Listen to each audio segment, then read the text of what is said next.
Ah, mokilankoi. Ebimi lisusu tika ezonga la sima. Mbote mingi balandi. Ya émission na biso. Ya Cocorico International. Masolo ya Banamboka. Oezali Kita ya Banganga. La chaîne YouTube des temps de l'histoire. Pour Nanini Toa Koloba. Ezali chaîne YouTube. Il y a temps de l'histoire. Parce que, Bandeko, on construit les présents en se référant du passé. Batonga kalelo na boyebi makambo yeleka. Soki obotami eke oyebi te pe osali makasi te ya koyeba makambo esalamaka avant yo botama. Okotikalaka bebe bomoi na yo mobimba wana yebaka yango. Pe mokili kosakana na yo bakomona yo eloko mpamba na bato na mokili oyo. Bolanda émission na biso ya lelo bandeko kimia ote ya mabota na bino bambote na bino oyo tolobi na titre na biso Fabien Kuswanika afingisi bayaka mayele na ye esuki pe amimoni zoba ezali ye moko na makambo yo alobi yango interpellation eye boyebi bino moko na mikoleleki to interpellaki discours ya président de la République Félix Antoine Tshisekedi Tshilombo discours na ye ya le 30 juin olandaki. Deuxième partie na ngo ezakoya bandeko, les problèmes de l'Afrique ce n'est pas les peuples africains en général. Ezali ba africains nyonso na boboko na bango te. Mais ezali problème ba élite africaine. Botala yango bolandanga na bokebi. Ba élite oyo ba boyi kokota na école de caméléon. Bango baza ba mkalabonga. Ba kiala. Oboyoka kirale kira koka. Kirale kira koka koka koka. Webi kira. Les armes selekete. Oya le kakazandu. Oya le kakazandu. Ba yebi bango moko les problèmes de l'Afrique. Mais ba komi ko bandandako na tol. Oriba bandango na fondation pas y problème eza. Ngaite bolanda na bokebi maloba ya ndeko na biso Fabien Kuswanika le grand groupe ya ba chaîne oyo ya ba réseaux sociaux aza grand groupe les grands mayebi te kaza les grands peut-être ndenge tolandaka ye misusu toyebaka succès moko evimbisaka mutu okasoko bato na ye balobi okakaka toniembetize niembe te ndeko yo kozala likolo oza likolo tika kolambazaka bato balobaka noniembesi wana bolanda première partie deuxième partie ekoya na deuxième partie bokolanda pai wapi tokotondola likambo wana place oyo ye moko alobi mayele maesi masini pa wapi ye moko alobi biso mpe tokobakisa mpe tokolandela likambo oyo ya état de droit bandeko. Oh, bana batele bana basekole bango balobaki biso tokozongisa ish yabika professeur Mokonda Bonda ye pa dio ya yawa okomona ba elite oyo ba thèse na ba antithèse oyo kobangisaka bato te bobangaka te na biso toza na ba mikili ya poto toyebaka yango balobi voyager c'est apprendre dans des grands livres du monde tango moto ya tamboli mingi ayekoli na babuku minene ya mokili. Professeur Voto tombola bendele ngana ko continuer awa to telemi na président Ngoma toko bunda likambo ya BBC tokolonga yango bana baza bato na biso tolaka na bango tango nyonso yo kolemba te likambo ya histoire tokotelema wana ngai te bolanda bino moko première partie deuxième partie ezakoya so yambo ya kokota na masolo na biso tozali koloba nano kopesa message ya ba sango ya liwa oyo etutaki biso na communauté na mokolo ya jeudi le 10 septembre oyo tokozala na enterrement ya Maître Maurice Tambwe oyo kozala bongo na programme na lolengo yo na 11h45 rencontre ekosalema na 184 Trelawney Street na Paragon Road London E9 6PQ wana pai wapi tokopesa hommage ya suka na ndeko na biso Maître Maurice na 12h30 messe kotala mabongo na église Saint Mary and Michael na 2 Laken Street E1 0AA na 15h enterrement ya kosala mabongo na cimetière ya Manor Park na London E12 5DQ. La famille Mwana Ntambwe ezali ko remercier d'avance bato nyonso oyo ba contribuer financièrement, matériellement, moralement pour na liwa ya ndeko na biso Maître Maurice Tambwe. Pe lingomba nyonso ya coordination oyo pesami ya Royaume-Uni ya président Ngoma ezali kosenga bino vraiment ba merci mingi.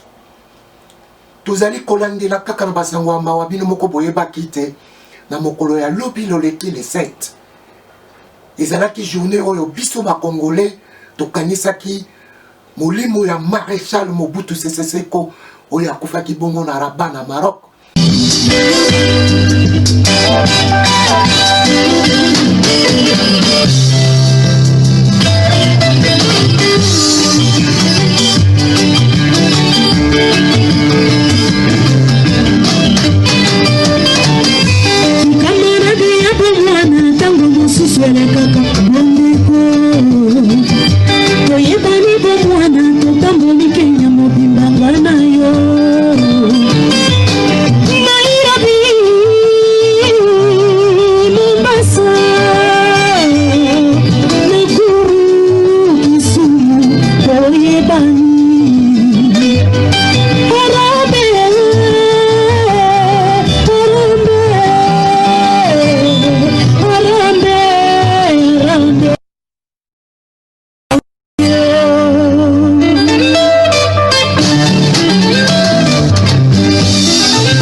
Papa oyo a dirigaki mboka na biso pendant 32 ans azalaka pe makambo ebele ya minene oyo toyebi biso moko tout n'a pas été rose ba négativité ezalaki mais azalaki pe makambo ebele ya minene pendant les 32 ans. Congo oyo eyambaka combat du siècle en 1974 Ali Foreman. Congo oyo ekendaka na Coupe du Monde ba équipe ya nous ba noir ya liboso Léopard kaka na newana ezalaka ba nemoko oyo tokokanisaka toujours Mobutu Sese Seko oyo asiraka intégrité territoriale ya mboka état alors ezalaki awa tokoyoka bakoloba na biso ke état de droit avant koloba nango il faut bozala na non état toyebi te Mobutu paix à son âme histoire na ye tokolobela yango mikolo ekoya. Tozali kokanisa susu biso surtout Global Connection Builder Vision. Tozali kokanisa ndeko na biso Mwimba Texas. Nazali kokanisa susu ndenge ayaka na bandeko na biso bandundu balbinos na terrain ya Sainte-Thérèse na njili kobeta lisano na cricket. En tout cas, initiative wana tolinga tomemango ya musika pona ko valoriser bandeko na biso bandundu malheureusement tato yaki.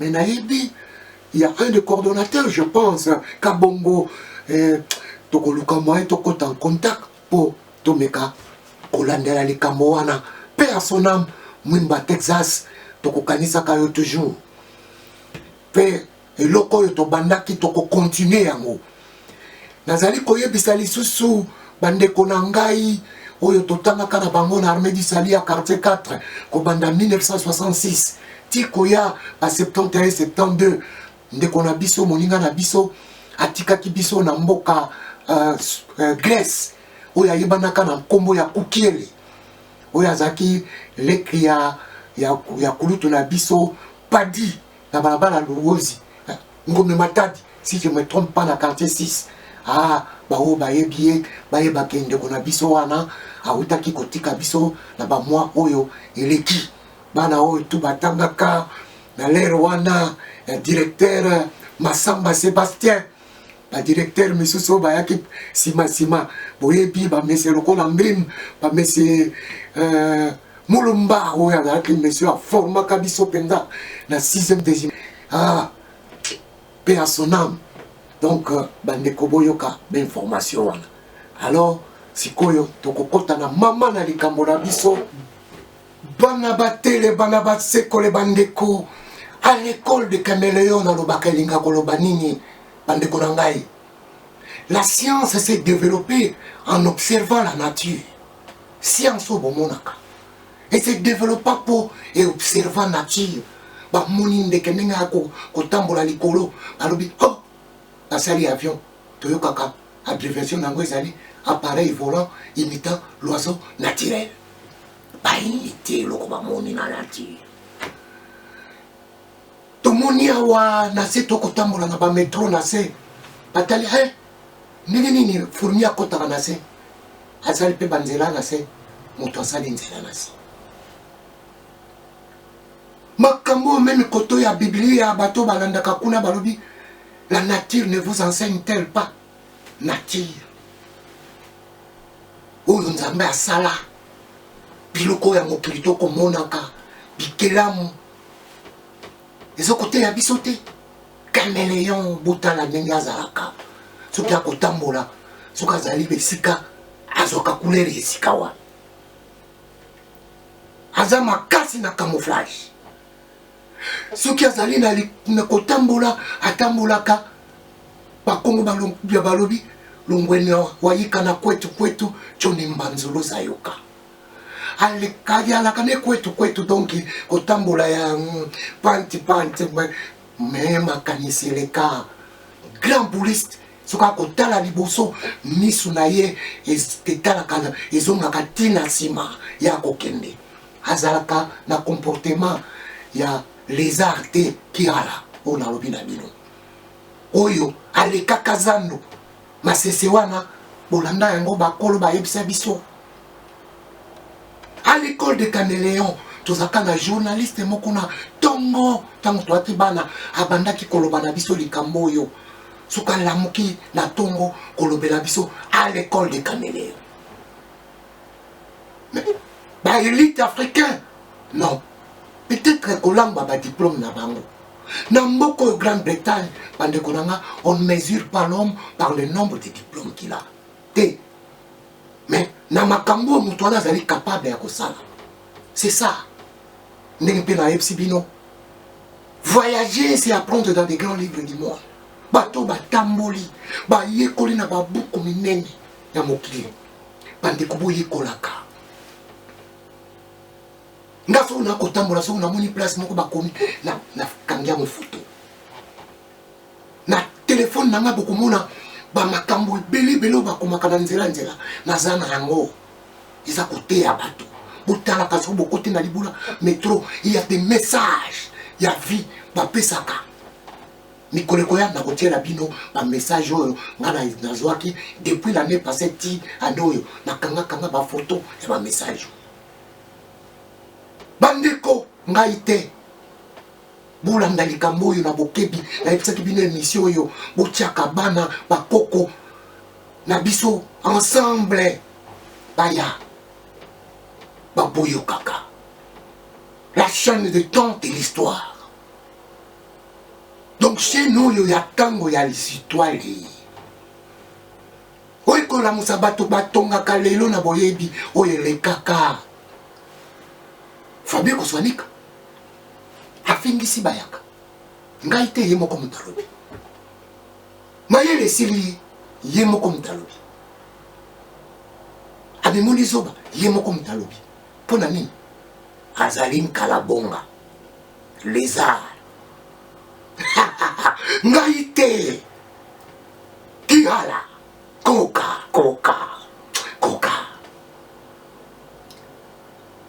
Lata molimo ya caméléon. Kende malembe. Sur les kazandu. Au comité na état de droit. Donc au bosani. Oyo yo moko lobi. Et lo ke sala kabiso passe. Poto yebi histoire na bisote. Oh. Tala moboko ya likamone ya ngwana. Yakubu moni.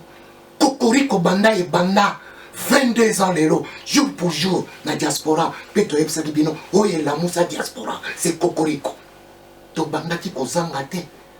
Chaque année, le 4 janvier, to bengisi communauté, makamone ne le kaka, soki ozalaka te, bakulutu na biso bamande koya, bamati mudikai, bakulutu Noël Mbala, papa na biso Nawelo, bato ebele.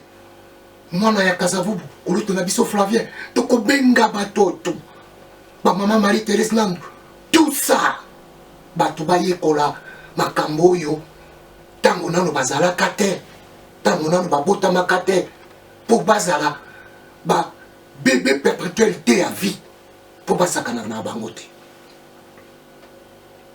Bolanda émission yo, na bokebi penza bandeko, ça fait mal. Les intellectuels africains. Makambo to intellectuel ici na longola yango po Kaloubi, l'avocat de la République, asa yebisa ki biso na za intellectuel.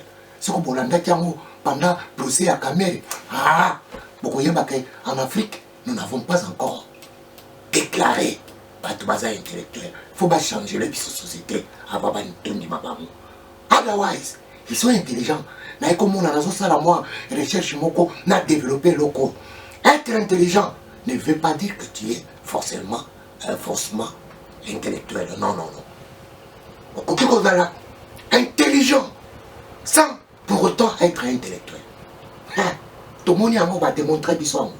Na kokota na bulunjindo. Oni bulunjindo. Boule ya bushindo. Ah, Bolanda. Makambo ekoloba mawa. Okio. Oyo balobi, oyo bazongisi. Ish. To kangeli boke wana. Bana batele, bana basekole. Ish. Yabika. Bolanda. Soso eleli, soso ekozali kolela. Bandoki bazongi mboka. Simana mwangonga tongo ekotana. Tongo ekotana ka ndeko ya makambo. Basusu na bisengo. Basusu na mawa. Wapi yombole ndenge tolobaka. Toujours. Eloba eyemba kulutu na biso lutumba simaro. Wapi yo Congo. Kokoriko elobaka mikolo nyonso. Interpellation eye bandeko. Oyo toloba na bino na mikolo nyonso. Na mikolo eleki bolandaki. Oyo nalobaki ke président Fachi talasi mazonga moto. Oyo nalobaki lisusu na micro ya mwana mboka Fumukoi Popol Mukelenge na température politique que discours ya président de la République il y a le 30 juin et Tumbo la Kinga. Olandaki première partie, deuxième partie ezali koya bato bazo kobenga bakotuna deuxième partie bokozwango. Mais na kotina na makambo yo ya ndeko Fabien Koswanika oyo afingisi bayaka pe atumboli pe nkumu mukila nkoyo ezonga nanu boy nalobaki ekomi ntango ya banzonzi bana batele bana basekole soki tointerpelaki président de la République na discours na ye lelo toza kointerpele mwana mboka Fabien Koswanika oyo azosala mosala monene aza nkurubio na makambo oyo ya bareseau sociaux moto ezalaka soki abimisi moto 5000 personnes bakolanda 8000 des fois te mais afingisi bayaka mpe abakisi koloba ke ye ayebi histoire na ye. Ah! Oh Fabien, soki ozalaki na tango oyo basalaka makambo ya Biblia tolingaki totia yo na secteur ya makambo ya batalant oyo bakabolaka na bato oyo bamisusu bakendaki kobomba misusu basalelaki ya yo namoni neti ofandelaki yango mpo lobi oyebi yango me biso oyebisa biso yango te que tu connais ton histoire.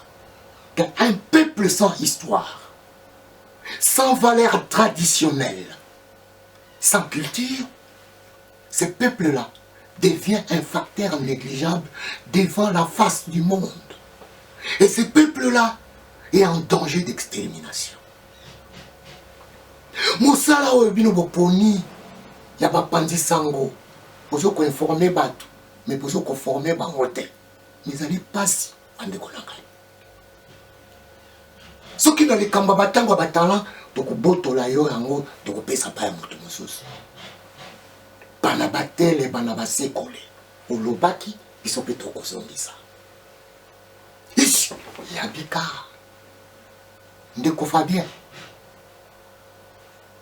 nakei na makambo yo lobi pona kulutu Gabriel Mokia pozo ko condamner pas ya yebi histoire à peuple yaka yo muto yebi yango yebi saka biso histoire o biso to yebi ya yo Fabien 20 ans oyo sala ya journalisme na ndenge bapresia yo na kibambi chitwa yango biso to yebi mokolo nini Fabien si oya ozwa temps na yo ya ko parler sur le peuple yaka. Ah yango wana nga na kumisaka toujours famille oyo ya bana changu famille oyo etombola kombo ya bayaka.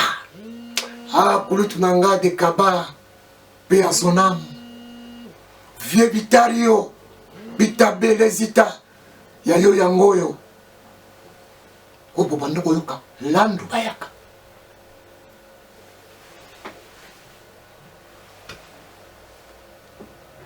Okoyoka kuna Nzimba bayaka Nzuzi bayaka bayokelaka kombo na bango solitaire tribu na bango mwana na biso moko pe kunoka Mikensa bayaka. Un peuple sans histoire qui devient un facteur négligeable devant la face du monde. Moki a beaucoup condamné pour la ligne yebi histoire. Vous qui êtes censé accueillir sa bateau histoire, vous continuez à couper sa bateau d'information sans les former. Aussi longtemps que Moussala noble Obino Bopona, il y a journaliste, ils ont informé, il faut qu'on forme bateau. C'est pour cela que je dis ceci. Naya n'a pas mon français ni la été. Ayabo ne refunda nga pa ya nanité. On ne dit pas ceci, mais on dit cela. Cela ne va pas nous développer, rien du tout. Je l'ai dit. Si et seulement si la science sans conscience n'est que ruine des langues, que serait-il au sujet de l'information sans formation? Mais ça saute aux yeux. Ce n'est que ruine des l'âme aussi. L'histoire d'un peuple, la culture d'un peuple, c'est l'âme de ce peuple-là. Yangwana Tobanda qui kotelema depuis Bandeleane Oyo, qui est année Oyo, il y a plus de conscience collective na biso. Tout l'âme sa mémoire collective na biso pour imaginaire collectif na biso ezala kokemba. Vous qui connaissez l'histoire, Bozo Kofan de Lango, c'est un grand péché. Fabien, tu ne connais pas l'histoire du peuple Yaka. Tu connais ton histoire. Ce sont des génériques. Ndenge kaka yo, ozo qualifier les lots, état des routes droits, net slogan, au petit slogan. Nous voulons savoir cette histoire. Ce qu'on est bien. moki ya kotika te ti mokolo Fabien akoyebisa biso histoire ya peuple yaka, un peuple brave de l'histoire. C'est mes frères à moi, ça fait mal. Moki ya kotika te okotika kaka mokolo Fabien akoyebisa biso l'histoire du peuple yaka parce qu'alobi aye bien. Mais moi je doute fort qu'aye bien, je doute fort. Fabien ozalaka témoin na parlement non pas britannique, na parlement européen, yo moto filma conférence ya nani ser na biso député européenne nani Cécile Kenge. Oyebi tango na telemaka mama oyo nga na ye tokutana nulle part. Mais wana namona kango lokola milimo bakoko ekendaki kotouche mama oyo. Na question nalaki nango na pose kote elongwaka nga na motu. Nalakisi mosoki ya lobi soki eza mpona histoire ya Congo, l'histoire du Congo est connue. Je leur ai démontré dans le Parlement européen, na présence na yo, Fabien Kiswanika, que l'histoire du Congo n'est pas connue à tout le monde. N'est pas encore connue. Ozalaki wana. Na tuna kaka mama wana motuna moko. Mama, ce qui est l'histoire du Congo, ils ont connu. Date il y a le 3 juillet 1941, ce qu'on rappelle au Nil. Personne a qui répondre à nous. Tous ces parlementaires, bazalaki kone européen, muto azalaki na réponse wana azati. Et tant que yebi histoire na yo ça la fierté. Les gens qui na place wana babandaki kozwa ba congolais nete l'autre côté, mais biso muto gagna première victoire des alliés. Yo zala wana en tant que journaliste, mokolo moko to zwata parti wana ya histoire. Il y a l'information wana au relayer ango. Autant de sango que les Congolais vont dire non, biso toza proud, fier na histoire na biso. Non. Beaucoup y a biso kaka ba information à chaque jour. Ko pasola kaka mitema ya batu. Batu moko bozo tinda bango baye balilo, mais bayebi et pas ba witité. C'est comme ça au fin ici bayaka. Fabien Mouyaka. Je l'ai dit. Koyoka kango solide.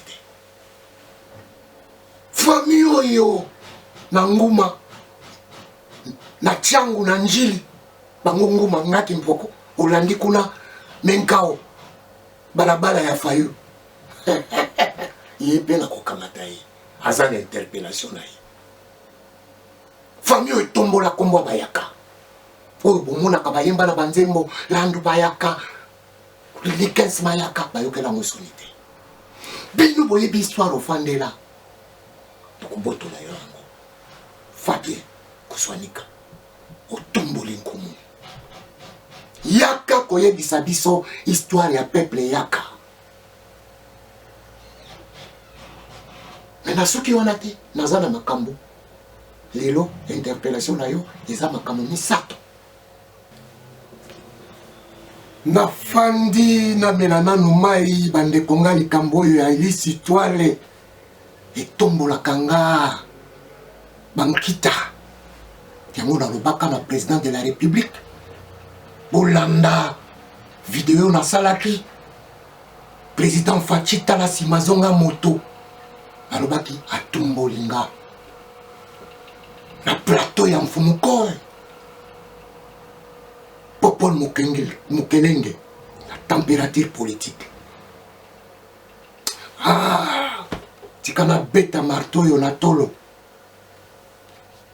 bolanda ndeko Fabien na bangi nanga kotia ba video na yepo na mona ki déjà ça gangela ki bato oyo ba chaki ba video na yepo chaka ba video na ngate na bangi mais na la kisabino bino moko botala oyo asalaki le 3-9 mois 2020 actualité expliquée boyokai boyokaki notamment problème na koyaki nango avec Gabriel Mokia, comment cela a été instrumentalisé nalobaki na ozongela ngo sute oyo naza awa mpe naobengango bamenace te naobengango peut-être basollicitation na banini l'école, on a mis sur Bayaka, parce que c'est de ça qu'il s'agit. Oui, mais on a mis coloté, mais parce qu'on m'a indexé comme tel, ils appellent un bateau, on a kanda contre le ngat, la vie n'a fini ici bas. Parce que son inaïté, la vie va finir là-bas. Voilà. Mais là, la maison n'a pas fini là. Mais ça n'a pas de comment vous partie prenante dans la vie. Bon, bah, mais ça moi, j'ai dit, dans mon cas, que Ngaï, je lui ai. Comment? J'ai accepté ses excuses. Mais maintenant, si on a fini, on a étalé, si on a des gens qui vont faire quelque chose, ça y est, moi, j'ai accepté l'excuse à Mokia parce que dès le premier mot à Mokia, j'avais compris qu'il était instrumentaliste. Problème était. Ok. J'avais compris qu'il était manipulé. Ok. Et le discours qui sortait de la bouche de Mokia, c'est le discours que moi j'entends tous les jours. La page dans Facebook. On va commenter au moment où Bana basekole. Donc, on a quand et quand on a atteint la malamoté, l'eau, ça la paix. Mais je rappelle seulement comment on a les alliés, Wabuka Kabakata, Kapunga Mundedi, Yanamio Congo. Moi, je sais que l'histoire de Bayaka, c'est une histoire d'honneur. D'honneur, voilà. C'est une histoire, il y a soumission. Et vous t'en avez premier acte aux alavants parce que tu t'en as l'histoire en bon canapé. Oh, voilà. Voilà, voilà, voilà. Voilà. Voilà. Problème toza na ngonga te mtu na lobby. Ah. Tutanga ka histoire na bisote. Ah. Siko to banda wapi. Soki c'est ça le problème.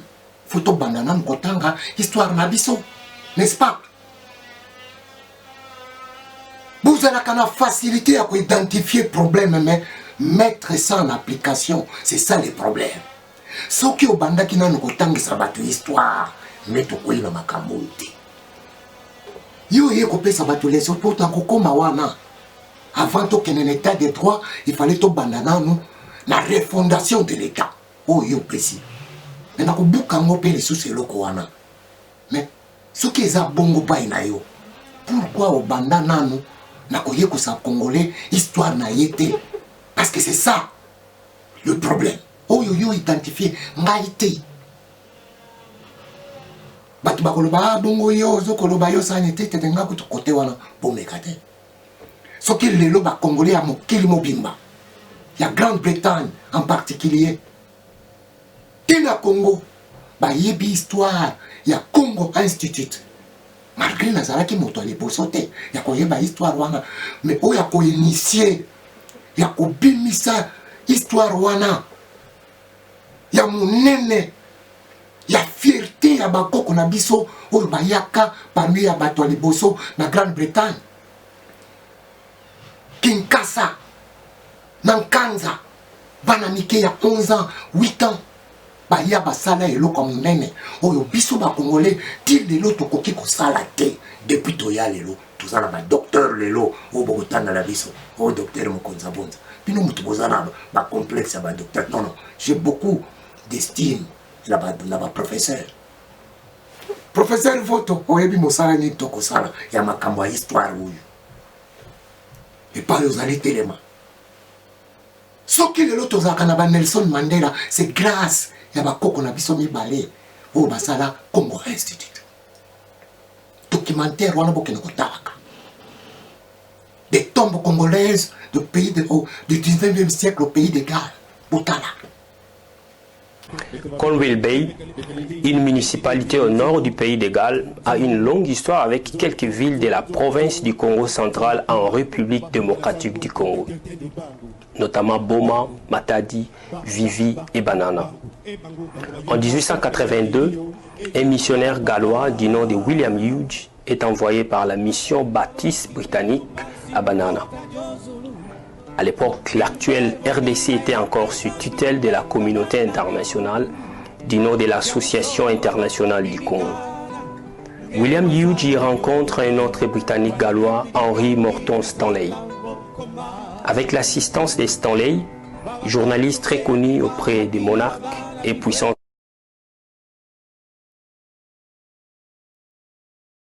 pharmacie et commerce.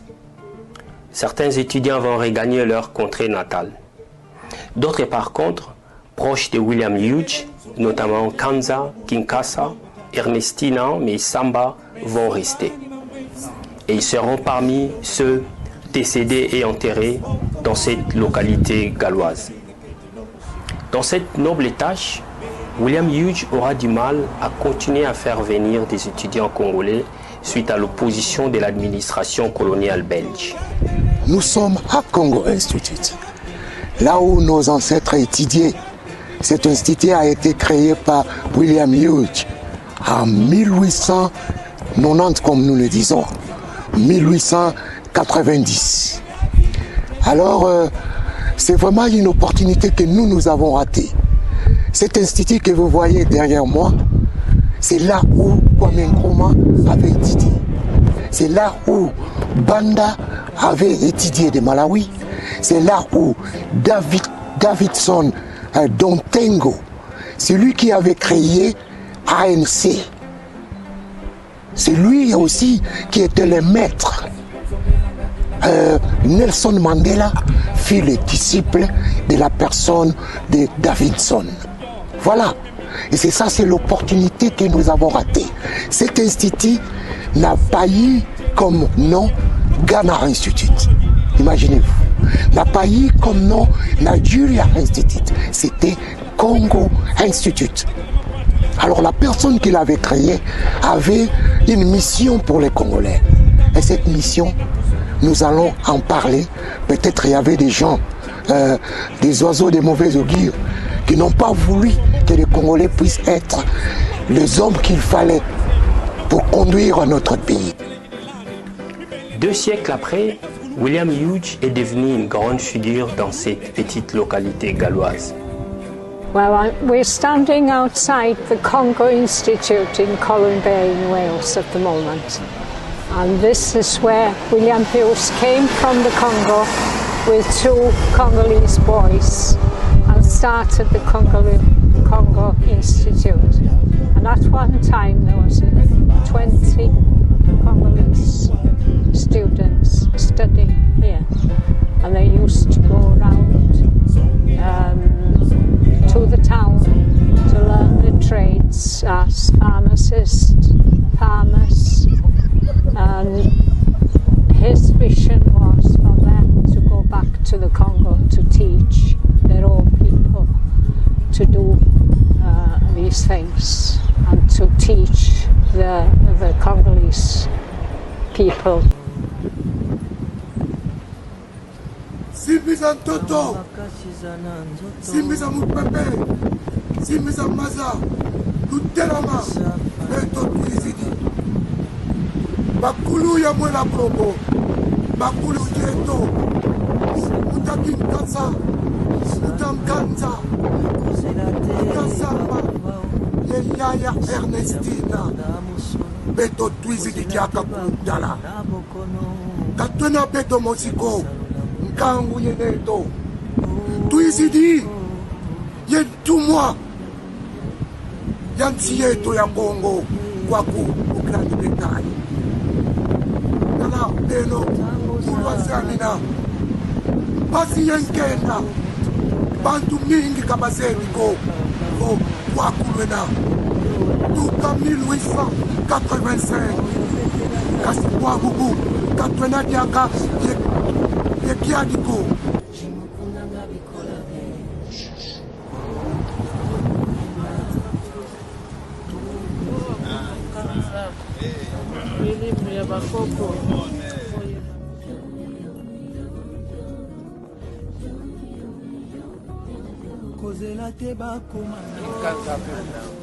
La visite de la délégation congolaise à Colwyn Bay a eu un goût de surprise auprès des descendants de William Hughes. Yeah.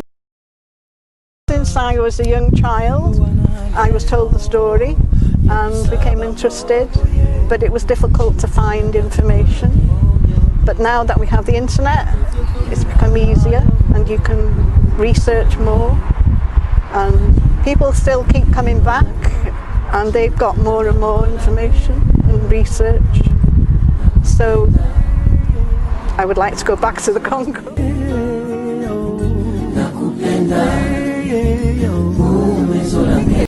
Bato soki baya na fierté na bango bayebi histoire na bango nde bakomaka grand. Quand vous parlez na valeur, mais de première valeur où il faut vous prôner, ils ont ma valeur historique. Je le dis et je le répète, je mets quiconque au défi. Ngate mutu na lobi yango ba konga kalero na boyebi et pas yobi boyebi boboti. Vous informez les gens sans pour autant vous former bango et voilà ma conséquence. Ba fingi bayaka. Et yo moko lobi problème tozalaka nango toyebi histoire na bisote, mais qu'est-ce que vous faites chaque jour? Actualité expliquée. Babomina koma basali boye bo ba Rwandais basali bo, mais boye bisa bango ba Rwandais. Qu'est-ce que nous avons fait la Première Guerre mondiale? Bango ba kokaka balma na banzoto ba mbembele wana ba kokaka bango te. Ba Tanzanie wana ba Rwanda. Force publique et bêta balma kuna. To passo là to kota soda. To libérer à Sosa, Gambela, Sayo. À ce qui concerne l'histoire, je suis la première personne à initier qui la célébration a honoré d'anciens combattants. La date, il y a le 3 juillet 1941, où ils ont la première victoire des Alliés, où il y a l'Obaka dans le Parlement européen. La présence, il y a yo, Fabé Kouswanika. Osala na ngoni nyeloko wana ilobela yo iloko te.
C'est pour ma casse, c'est parce que le chef de l'État a appelé ça place pour reconnaître comme ça, madame, les anciens combattants à Bissot, mais Bissot peut être épauler, na vision na ye tokokotika ka charge moko na ye te parce que sur place oyo toexploite yango ya ndenge malamu ekosala mpe mbongo nango mpe bima na ndenge na yango moko mpe esotofinance mpe ebongisa susu place ya beauté ya bakoko na biso po so tolandeli basusi na biso nyonso touti quelque part na bisika touti toyei kose retrouve ke bakoko na biso bayali baoyo baparticipaki na baguerre oyo esauva mpe mokili esauva mpe afrique esauva mpe congo alors mpona yango armée na biso etikalaki nsima te soki biso toyebi koreconnaître passé te jamais toreconnaître présent ni futur il faut toyebaka ke base ezalaka na passé toyebi passé na biso basalaka ndenge nini mpo balonga likili asalaka technique nini mpo alonga Paul Panda asalaki technique nini mpo alonga donc na yango armée kozwa yango lokola base ezocontinue na yango epuis bano bazoya na nsima bazokende donc jeunesse eza na kati éducation eza na kati culture et art eza na kati donc mutu nyonso tourisme eza na kati donc mutu nyonso ifo tosangana ensemble mpo toluka ke bisika ya boye bajournée ya boye oyo ya le 3 juillet eleka pamba te population eyeba ke journée oyo eza journée historique na monde eza historique pour na Congo eya mpe kocélébrer mpe donc tokoyeba na baprojet futur tokoyebisa bino c'est que Congo présent ezobomba mpona likambo oyo donc tosoki te ezali ka suite ya makambo moko toza na yango merci beaucoup.